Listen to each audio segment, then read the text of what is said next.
Shalom, ndagusubira cyane muvandimwe wowe unteze amatwi Uwiteka aguha umugisha mu izina rya Yesu. Nzanywe no gukora comments no kuganira ku biri kuba kuri Grace Ministries. Iyi ministries ikuriwe na Pastor Julienne Kabanda. Mu by'ukuri ntabwo nkunda kuvuga cyane ku zindi ministries cyangwa se ngo mvuge no ku yandi madini, ariko ibiri kuba kuri uyu mubyeyi Julienne Kabanda, aya mabuye ari kumuterwa ntago ari wari guterwa gusa, ahubwo amabuye yarengereye aninjira no mu itaro rya Kristo. Ibyo rero tugiye kuganiraho. Ndakwifuriza ibihe byiza rero kandi ndaguha ikaze Uwiteka aguha umugisha mu izina rya Yesu. Ariko mbere ko tugira icyo tuvuga, reka tuhe twiragize Uwiteka Imana yacu. Uwiteka mubyeyi mwiza, ndagushimye kuko uri umubyeyi wacu kandi uri Imana y'ukuri, uri Imana y'amahoro, urera kandi uratunganye mu izina rya Yesu. Uwiteka utubabarire ibyaha byacu, utubabarire kuvuga ibidakwiye, utubabarire intonganya n'ibindi byanduye, kweze udutunganye mu izina rya Yesu.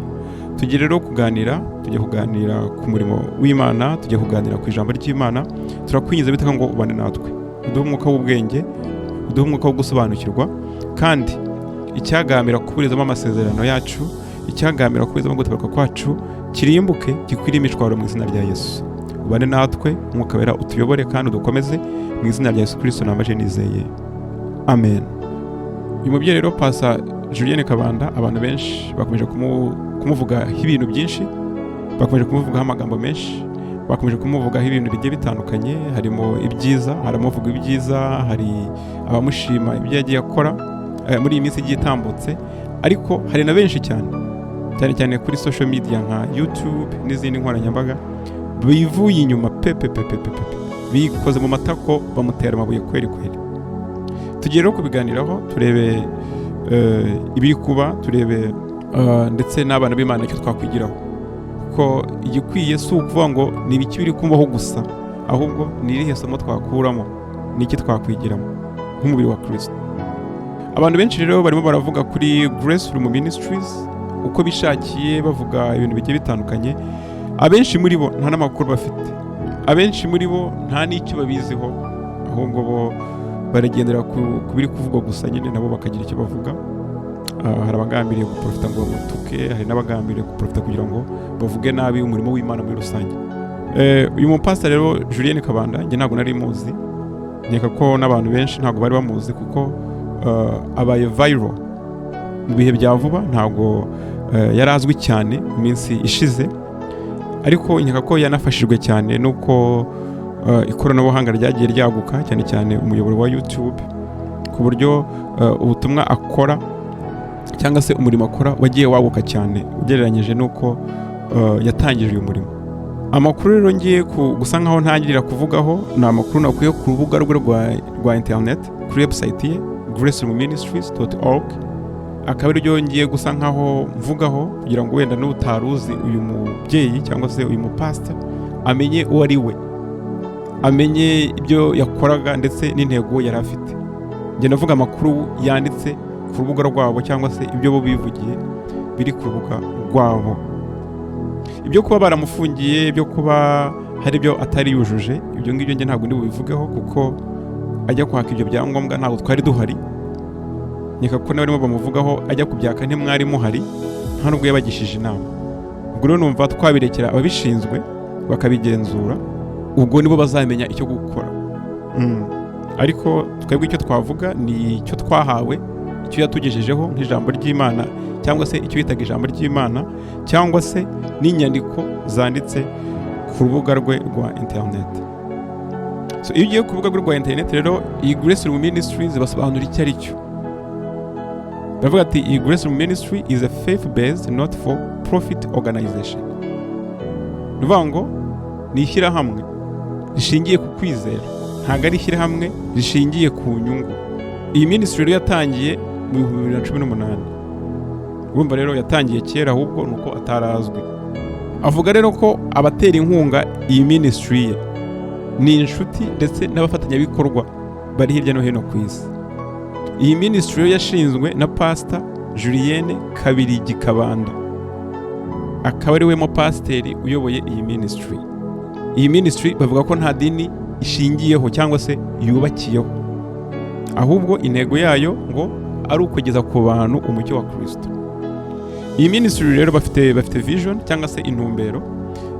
Intumbero yabo bavuga ko it's a community that is set free from captivity, flooded with the light of Jesus Christ and fulfilling their God ordained destiny.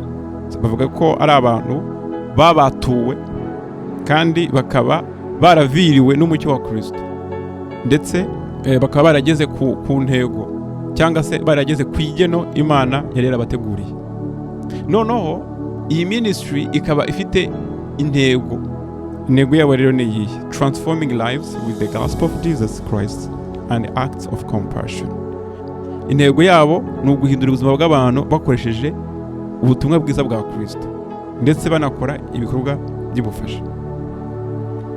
Uyu mupasta rero Julienne Kabanda, kuri website yabo bavuga ko ari umugore wa Stanley Kabanda, ndetse bombi bakaribo bashinze itorero ryitwa Jubilee Revival Assembly Church. Mu byo rero bizerera mu butumwa bw'ibitangaza nk'uko biri kuri website yabo. Kandi uyu Julienne Kabanda akavuga ko inyigisho ze cyane zikunda gukora ibitangaza ndetse no guhindura ubuzima bw'abantu mu buryo bugiye butandukanye. Mu by'ukuri iyi website yerekana ko bafite intego nziza, birerekana yuko bafite umugambi wo kubwiriza ubutumwa ndetse no kwamamaza inkuru nziza ya Kristo. Kuri iyi website nta hantu bavuga ko bagambiriye kujyana abantu ikuzimu, nta hantu bavuga ko bagambiriye gufata bugwate ubugingo bw'abantu nk'uko bamwe bari kubivuga. Ariko nanone ntabwo twajajinga tugendeye ku byanditse bo bivugira, ahubwo ijambo ry'Imana rivuga ngo tuzabarebera ku mirimo bakora, ku mbuto bera niho tugomba kubarebera. Akaba ariyo mpamvu rero abantu bari kurega iyi ministry bafite ibintu bigiye bitandukanye bari kwishinja, by'umwihariko uyu mumama Pastor Julienne Kabanda.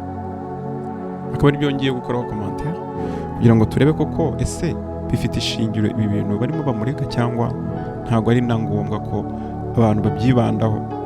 Icya mbere cyo kutagira ibyangombwa nabivuze ko nta kintu ndi bukivugeho, icyo turagisimbutse. Icya kabiri, abantu benshi bari kuvuga ngo uyu mubyeyi akorana na Satani. Abantu benshi, amadini menshi, hari na YouTube channels ziri kumwerekana inyuma hariho ibigabo by'ibihembe bimeze nk'abadayimoni.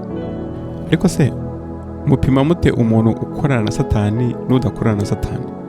Abantu bamaze kwambura Uwiteka intebe ye yo guca imanza, ahubwo nibo bayicayeho bari gucira abantu imanza. Abantu benshi bari gucira imanza uyu mubyeyi bavuga ko akorana na Satani, abenshi ahubwo nibo bakorana na Satani. Ntabwo nibavuga ko adakorana nawe cyangwa akorana nawe, njye ntabyo nzi. Uwiteka niwe uca imanza, Uwiteka niwe ubizi. None se nibihe bimenyetso mufite byerekana ko uyu mubyeyi akorana na Satani, ku buryo neza mwamwandagaje, mwamugize neza sekibaho? Ahubwo bamwe mu banyamadini barimo bamuvuga nibo bakorana na Satani. Ahubwo aya madini menshi abantu basaziyemo bayasaziyemo baboshywe.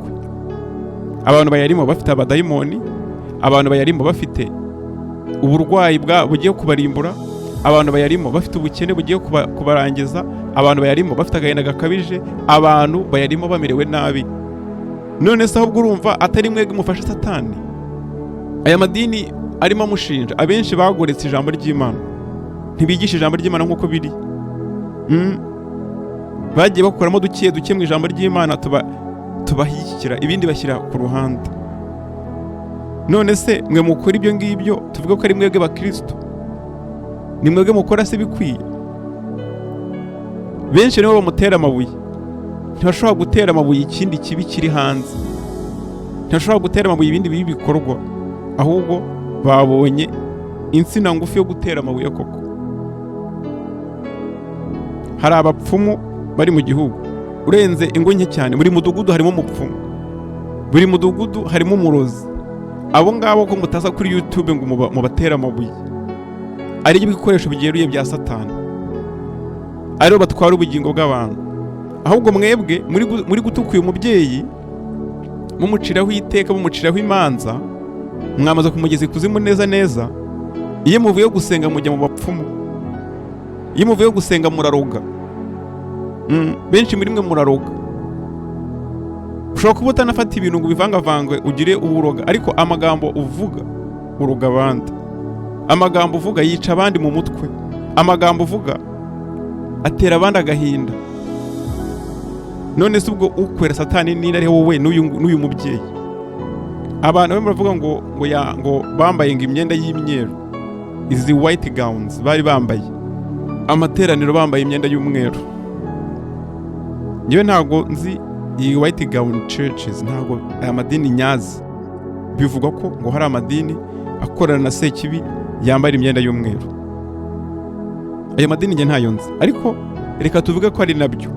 None se mu madini ari hanze abantu bajya gusenga bambaye ubusa, abantu bajya gusenga bambaye inshabure ngo ni amajipo, abantu bajya gusenga amapantaro bayamanuye ngo ni za pocket, bajya gusenga batambaye wenda n'ayandi mabara ariko ntago ari umweru, ariko bambaye ubusa, barimo baragusha abantu. Bitandukaniye hese? Wowe uri kumucira Uwiteka ngo yambaye ngo imyenda y'imyeru, wenda yanayambaye yanikwije. Harimo n'abayambaye badafite umugambi koko wo gukorera Satani. Bababwiye bati muze mwambaye imyenda y'imyeru, muze mwambaye imipira y'imyeru, muze mwambaye amakanzu y'imyeru, nabo bagenda babyambaye koko, ntibafite ayo makuru. Wenda uyu kabanda we arabizi impamvu yabibwiye abantu. None se mwaramuhamagaye muramubaza muti kuki mukoresha imyenda y'imyeru? Ngababwira impamvu, ahubwo yabaye impamvu yo kwita bakubita hasi umurimo wose ngo nuko ngo yambaye iyi myenda y'imyeru. Nge ntago nshyigikiye ngo nibambare imyenda y'imyeru cyangwa ntibayambare, ahubwo nge icyo ndeba ni iyihe mpamvu yatumye bambara iyo myenda y'imyeru. Iyo mpamvu rero iba yari nziza, tuvuge babaye bashaka gusa neza, tuvuge urugero baramutse bashaka kwambara umwenda bose bahuriyeho, nta wundi mugambi mubi ubyihishe inyuma, nge mbona byaba ari byiza kurenza abajya mu gusenga bambaye ubusa. Abantu benshi bajya gusenga bafite ibirango by'abadayimoni ku myenda bambaye.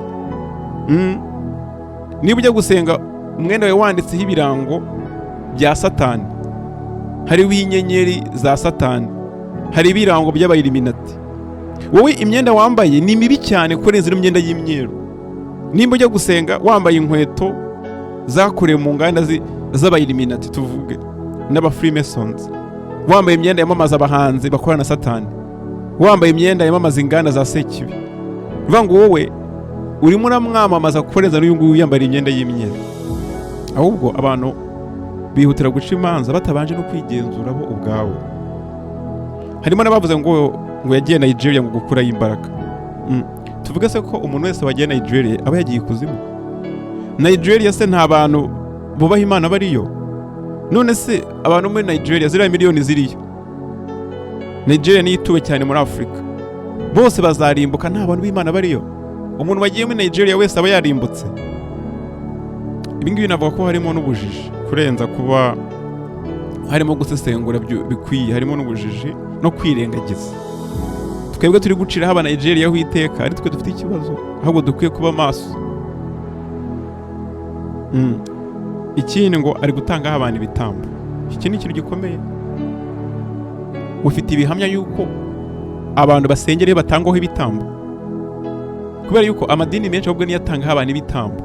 Abantu batangaho abantu ibitambo ntibanavuga. Niba idini urimo risenga ibishushanyo, abantu bakaza mu idini ryawe riteretse ibintu by'ibishushanyo biriho amafoto, mwibeshya ngo iyi foto ngo ni iya Yesu, ngo iyi foto ngo ni iya Mariya, ngo iyi foto ngo ni iyande. Kandi ijambo ry'Imana ritubuza gutunga amashusho y'ikintu twita ngo ni Imana. Uwiteka ni umwuka, Imana yacu ni umwuka, abasenga Imana bayisenga mu kuri no mu mwuka. None se we ntabwo uri kujyana abantu ikuzimu? Umuntu wese utavuga Imana uko bikwiye, umuntu wese utavuga ijambo ry'Imana uko bikwiye, akayobya abantu akababwira ibintu bidahwitse, uwo nguwo ari kujyana abantu ikuzimu. Hari n'andi madini menshi ajyana abantu ikuzimu ko mutayavuga se. Abenshi muri kumuvuga nimwe mwana yashinze, andi mu yarimo.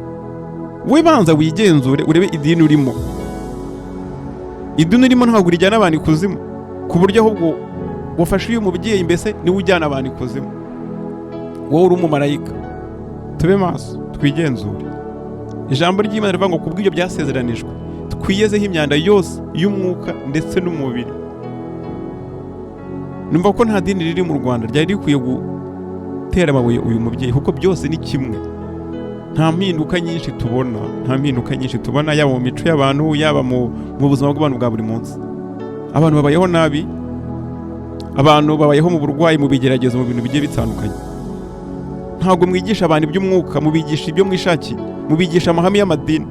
None se wigisha abantu amategeko y'idini ryawe ngo ntukagire uku, aho kubigisha ijambo ry'Imana?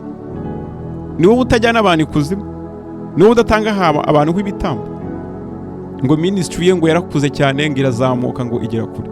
Impamvu ministry y'umubyeyi yakuze ni uko abantu babaye frustrated. Abantu bararambiwe n'amadini y'ibinyoma.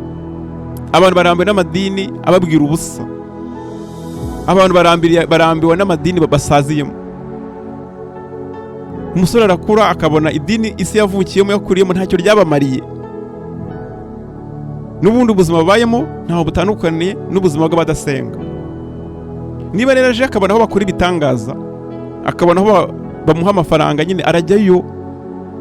Ahubwo abanyamadini ibi byakwiye kuba bibafungura amaso, bibakebura, mukamenya yuko mutakoze icyo mukwiye kuba mukora. Kubera ko ubutumwa bwa Yesu bwari bugizwe n'ingingo enye. Ingingo ya mbere kwari ukubwiriza ubutumwa bwiza. Ingingo ya kabiri kwari ukwigisha ubutumwa bwiza. Ingingo ya gatatu kwari ugukiza abarwayi. Ingingo ya kane kwari ukwirukana abadayimoni. Wowe idini urimo ryujuje izo ngingo enye z'umurimo wa Yesu. Ntimusengera abarwayi ngo bakire, ntimwirukana abadayimoni bari mu bantu babamereye nabi, babasenyera ingo, babateza ibibazo, babateza ubukene, babateza ibyaha. Ahubwo murabapakiramo amategeko y'amadini, murabapakiramo imihango y'amadini. Ibyo rero nibyo barambiwe. Niyo mpamvu nyine uje yerekana itandukaniro baramukurikiye. Ahubwo ishyari rirabamunze, ko kugira ngo mwirebe aho ibyanyu bitagenda neza, mutangiye gutera amabuye undi. Sivuga ko akiranuka, sivuga ko ibyo yakoraga yabikoraga neza, Uwiteka niwe ubizi. Ariko abari kumuvuga nabi, abari kumutoteza, ndi kubona batari ku rwego kuba babikora. Ntabwo bafite ubwo burenganzira. Ikindi, umubatizo ngo yabatije abantu ngo barasakuza bla bla bla. Mwebwe umubatizo umeze ute? Mubatiza abantu ku gahanga, bitandukaniye heza. Mubatirisha abantu amazi, ariko ntabwo mubatirisha umwuka wera. N'ubundi abantu bava mu mazi bakavamo uko bagiyemo. Mutandukaniye heza? Mutandukaniye.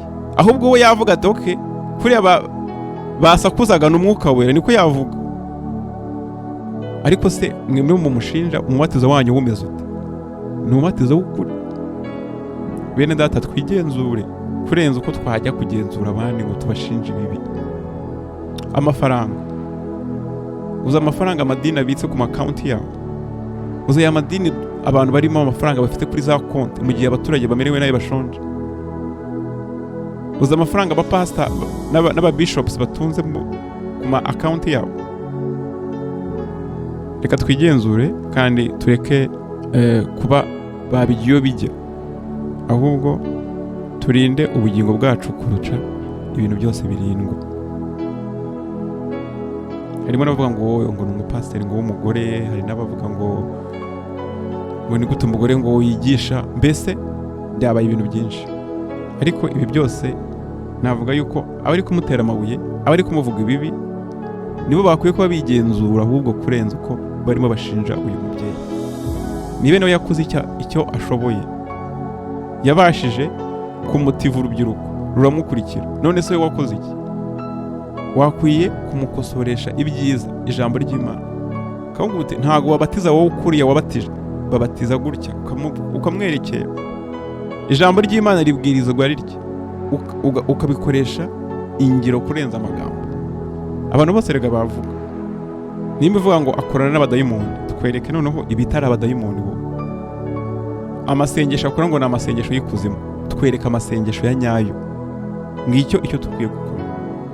Harimo rero n'abari gushyigikira ministry ngo afasha abantu, ngafasha imfubyi, ngafasha abamayibobo, ngafasha abanyagura umujyi. Ibyo nabyo biri business. Ntabwo umurimo w'Imana ubakiriye kuri ibyo gusa. kandi nta nubwo umukozi w'Imana agenzurishwa ibyo ngibyo gusa. N'ukuri kw'ijambo ry'Imana n'imbaraga z'Umwuka Wera nabyo bigomba gushingirwaho. Tube maso rero, tugenzure imyuka yose, duhitemo ibizima. Ntabwo uyu nguyu ari umwanya w'intonganya, ahubwo njyewe ndabibona nk'igitero cyatewe umubiri wa Kristo, kubera yuko abasenga bari baruvumwa. Babandi bari barafunze insengero, ahubwo babonye impamvu ya nyayo, impamvu banazifunze. None se nimba uyu nguyu bimubayeho ibi ngibi, abarimo bamutera amabuye ba mbere n'abanyamadini, birerekana ikibazo gihari. Ntabwo abantu bibuka uko bakwiye ko barwana nabo. Ijambo ry'Imana mu Befeso igice cya 6:12, ntabwo turwana nabi imibiri n'amaraso, duhanganye n'imbaraga z'umwijima z'ahantu ho mu ijuru. Ni ukuvuga ngo icyo abantu bakwiye ko barwana nacyo bakiretse. Satani bamuretse, abadayimoni babaretse, imbaraga z'umwijima baziretse, abapfumu n'abarozi babaretse, barimo bararwana n'uyu mubyeyi. Niba afite abadayimoni, mwirukane abo badayimoni nyine, mubirukane. Impamvu rero yaje agatwara abo ba Kristo akabajyana, akabavana mu nsengero zanyu, akabajyana akabageza muri arena, nuko imikorere yanyu idahuye ahubwo n'ijambo ry'Imana. Muri wiki niba ashobora gushitura abantu bari mu bubari, abamayibobo, aburumogi, barabibisatsi by'ibidrede n'ibiki, bose akabajyana akabageza muri arena, mwe mutari mwarabikoze. Ni ukuvuga ko mwebwe muri wiki. Ntabwo ari Uwiteka kuri wiki, nta nubwo ari umwami wacu uri wiki, umwami Yesu. Hoya, ni mwebwe ahubwo yatoranyije ngo mukore umurimo muri wiki. Ahubwo mwari mubonye platform, kuko abantu bajyagaho ntabwo bari bagiye kuraguza, ntibari bagiye mu bapfumu, ntibari bagiye muri night club, ntabwo bari bagiye mu kabari, bari bagiye gusenga. Hari benshi bari baragiye bakurikiye Imana. Mwari mubonye platform yo kugira ngo muvuge ubutumwa bwiza, ahubwo nabo ngabo bari baragiye kuri uriya mubyeyi. Tuvuge nimba yarakoraga ibidakwiye koko nk'uko muri kubivuga, ahubwo mwe mubona amahirwe yo kuvuga ubutumwa bwiza noneho babukurikire. None se uko bagiye kuba frustrated, bagiye kuba nk'intama zizimiye, birabamarira iki? Abo yigishaga, abo yabwirizaga ubutumwa, muri kubafasha ahubwo cyangwa muri kubaca intege, muri kubahutaza? Izi ntama muri kuzihutaza, muri kuzigirira nabi, ntabwo muri kuzifasha. Kandi abenshi nta kindi kibayoboye ni ishyari. Ishyari ngo yujuje arena. Ikibazo kiri hese? Yayujuje avuga ubutumwa bwiza, ijambo yavuga, isomo yasoma muri Bibiliya, Umwuka Wera akariyobora, rikagira umuntu rikiza.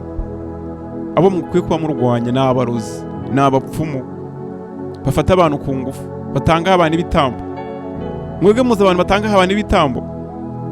Ni bariya basambanya abana batoya batarageza imyaka, baba molestinga, nibo batangaho abantu ibitambo.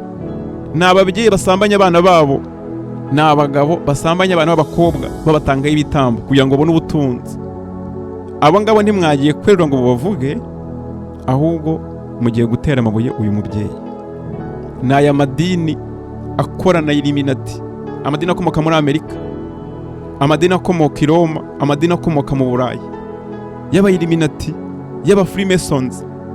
Ayo ngo yagurishije ubugingo bw'abantu, ntabwo mwigeze muyavuga, mwaracecetse. Ariko nimwe muri kwitera amabuye, kuko harimo abantu bari kuzahinduka bakakira umwami Yesu. Mubaciye intege, muberetse yuko iby'Imana ari amanyanga, iby'Imana bitaramba, bitarama. Intama zazimiye murushijeho kuziyobya.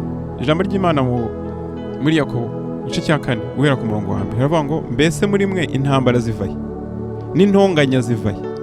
Ntibiva mu byo mwishimira bibi birwanira mu ngingo zanyu? Mu by'ukuri izi ntambara ziri hagati y'amadini, ziri hagati y'abanyamadini, zirava mu bibi biri mu mitima y'abantu, muri ya mirimo ya kamere. Umurongo wa 2, murararikira ariko ntacyo mubona, murica kandi mugira ishyari ariko ntimushobora kunguka, muratabara mukarwana nyamara ntimuhabwa kuko mudasaba. Ntabwo mwigisha abantu gusenga, ahubwo murabigisha amatiku, murabigisha kuvuga abandi nabi. Ugasanga umuntu ministry ye kuri YouTube nta kindi avuga, ni ukuvuga abandi. Igisha abantu gusenga, igisha abantu kwihana. Abantu baraboshywe bamerewe nabi, murimo muravuga ibintu biraho gusa.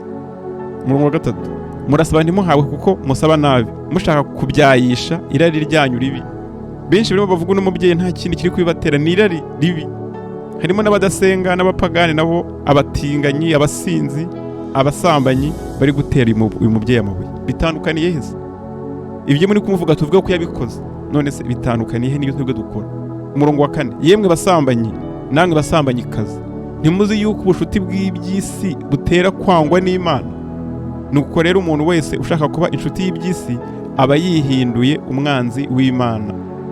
Mbere yuko dutukuye umubyeyi ngo tumwandagaze, twigenzure, kuko nta dini rizajyana umuntu mu ijuru, nta ministry izajyana umuntu mu ijuru. Buri wese azajya imbere y'intebe y'imanza yereke Uwiteka icyo yakoze. Impano Imana yaguhaye uzazerekana icyo wazibyaje. Nivuga ngo wabashyira ahubwo mu ntebe z'abacamanza mwamukatira ubwo gupfa, mwamufunga burundu.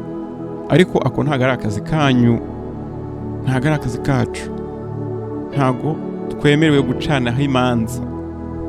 Nika ko amadini arimo muvuga nabi menshi nibo babikurenza iby'uyu mubyeyi.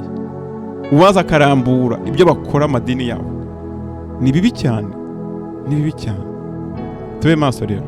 Uyu mubyeyi rero Pastor Julienne Kabanda, nawe rero igihe kirageze kugira ngo ibyo bagushinja werekane ko atari byo. Ibihurimo ntago ari ibihe byoroshye, ariko igihe kirageze kugira ngo niba koko uri umukozi w'Imana wa nyawo ubyerekane. Kuko ntago ikiri kukurwanya ari imbaraga z'abantu gusa, ahubwo harimo n'imbaraga z'umwijima. Niba rero ukorera umwami Yesu nk'uko ministry yawe iri kubivuga, niba ukorera umwami Yesu nk'uko uri kubivuga, igihe kirageze ngo umwinginge, usenge, umwami Yesu akurwanirira. N'abakristo rero cyangwa se abari bari muri iyi ministry nabo ntimucike intege. Ntabwo mwakurikiye Julienne Kabanda, ahubwo mwakurikiye Yesu. Yesu niwe mwami, ntabwo Julienne Kabanda ari we mwami. Yesu niwe mukiza, si Julienne Kabanda umukiza wanyu. Yesu niwe mufasha wanyu, Yesu niwe mutabazi wanyu. Ubu rero igihe kirageze kugira ngo mumukurikire, muve ku bantu, mukurikire umwami Yesu. Igihe kirageze ngo namwe mwisengere hagati yanyu. Igihe kirageze ngo nawe mwisengere mwebwe ubwanyu.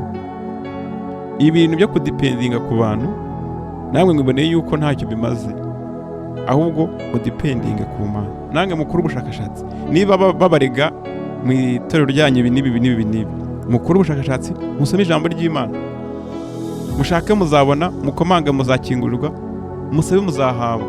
Niko ijambo ry'Imana rivuga. Mwinginge Umwuka Wera abahishurira. Ntago ari umwanya wo gucika intege, ntago ari umwanya wo kureka gusenga, ahubwo ni umwanya wo kubikomeraho sasa. Niba utakoraga amasengesho yo kwiyiriza, ubu nibwo ugiye kuyakora rero. Niba watasengaga, ubu nibwo ugiye gusenga. Niba wasengaga rimwe ku munsi, ugiye gusenga 3 cyangwa karenga. Niba warindiraga ko bagusengera, ubu noneho ugiye gutangira kwisengera. Ubu noneho nibwo ugiye kwerekana ko wakiriye Yesu cyangwa se wakiriye uyu mubyeyi Julienne Kabanda. Ubu nibwo ugomba kubyerekana. Umubiri wa Kristo rero dukwiye gukorera hamwe. Ntago Yesu ashingiye ku idini runaka, no. Nta dini riri shyashya rihari, no. Ahubwo itorero rya Yesu, umubiri wa Kristo niwo wera, niwo utunganye. Umwami Yesu yabwiye Petero ngo, Petero, kuri wowe niho nzubaka itorero ryanjye, kandi dore nguhaye imfunguzo zo mu ijuru. Icyo uzahambira mu isi no mu ijuru kizaba gihambiriwe, n'icyo uzahambura mu isi no mu ijuru kizaba gihambuwe. Mwebwe ntago muri guhambira imbaraga z'umwijima ngo zikwire imishwaro, ahubwo muri guhambirana hagati yanyu. Uri guhambira uyu mupasiteri ngo adakomeza gukora, uri kumufata amaguru, uri kumufata imyenda ngo ye kuzamuka, nawe akagufata indi gutyo. Vango turi gufasha Satani gukora umurimo wo kuturwanya. Turi kwirwanya, Satani araturwanya, natwe tukirwanya. Vango intambara twayishiftinze, twayikuye ku cyo tukwiye kuba tuyishyiraho, turi kuyishyira ku bapasiteri. Ubyungukiramo ninde? Ni Sekibi n'abapfumu n'abarozi. Ubu abapfumu barishimye, abarozi nuko, abakonikoni nuko, abayiliminati nuko, abafreemason nuko, abatinganye nuko, abasinzi nuko, abasambanyi nuko. Abihomberamo nabahe ni ntama za Yesu. Uzagenda ubwire ngo umuntu ari gukora umugi kandi nareba imbuto zawe abone nimbi. Uzagenda ubwire umuntu ari kubusambanyi, nari kubujura, nari kubwicanye kandi areba imbuto zawe nawe ari mbi. Tukwiye rero kwera imbuto z'abihannye, tukirinda kuyoborwa n'imirimo ya kamere. Uwiteka rero aguha umugisha kandi Uwiteka akugirire neza. Icyo nicyo nabasha kuvugaho kuri ibi biri kuba kuri uyu mubyeyi, kandi reka dusabirane. uyu mubyeyi ndamusabira kugira ngo Imana ibane nawe, kandi nimba yari afite intego nziza zo kuvuga ubutumwa bwiza, Uwiteka ari kumwe nawe, kandi nimba yanakoranaga na Satani, ntabwo ikinyoma gishobora kuramba kabiri, ariko reka tureke umwami Yesu aba ari we ukora umurimo we ntabwo warwanirira Yesu wowe urumva warwanirira Yesu wowe, ahubwo Yesu we akurwanirire wowe. Abantu rero bigize ingabo hari ziri kurwanirira Yesu. He is mightier than you think. He is stronger than you think.